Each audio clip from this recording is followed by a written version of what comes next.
दोस्तों नमस्कार। श्री रेकी मंत्रा में आपका स्वागत है। मूर्तियों में प्राण प्रतिष्ठा कौन कर सकता है या मोदी जी ही क्यों? अगर पूरा जानना चाहते हैं तो ये वीडियो आपके लिए है। प्राण प्रतिष्ठा कैसे की जाती है, प्राण प्रतिष्ठा कौन कर सकता है, ये सब शास्त्रों में वर्णित है। तो आइए जानते हैं कि प्राण प्रतिष्ठा क्या है। मूर्तियों में, मंदिरों में नई मूर्ति की जब भी स्थापना की जाती है, प्राण प्रतिष्ठा की जाती है, इन्हें पुरोहित या ब्राह्मण करते थे या ऋषि मुनि या हमारे तपस्वी करते थे। ऐसे ऋषि मुनि और तपस्वियों को जो पूरी तरीके से आदिकाल से जिनकी एक विशेषता होती थी कि प्राण प्रतिष्ठा इनको करना है, वो प्राणों में संचार पैदा करना है, मूर्ति में प्राणों का संचार करना है।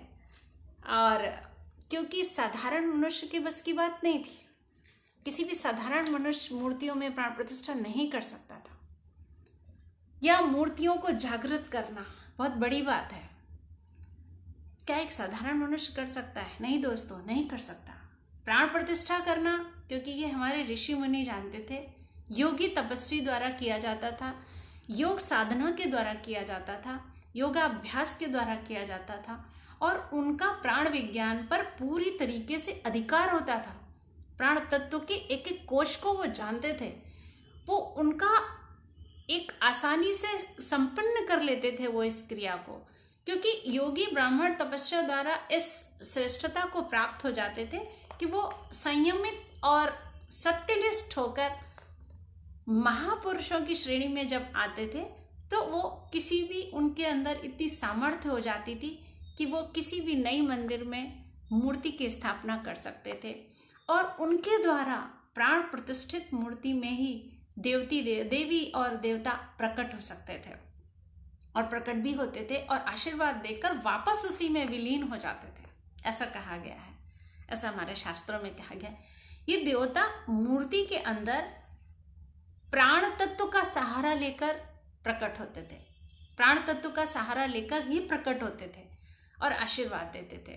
और आजकल मनुष्य अपने अंदर ही प्राणों का ठीक से संचार नहीं कर पा रहा है, मूर्ति के अंदर प्राणों का संचार क्या करेगा? और मूर्तियों में प्राण संचार करने फिर भी लगते हैं ऐसे लोग। बहुत सारे लोग आज भी पूरे हर्ष उल्लास के साथ, भजन कीर्तन के साथ, दान दक्षिणा के साथ मूर्ति की स्थापना करते हैं, प्राण प्रतिष्ठा करते हैं ये भी।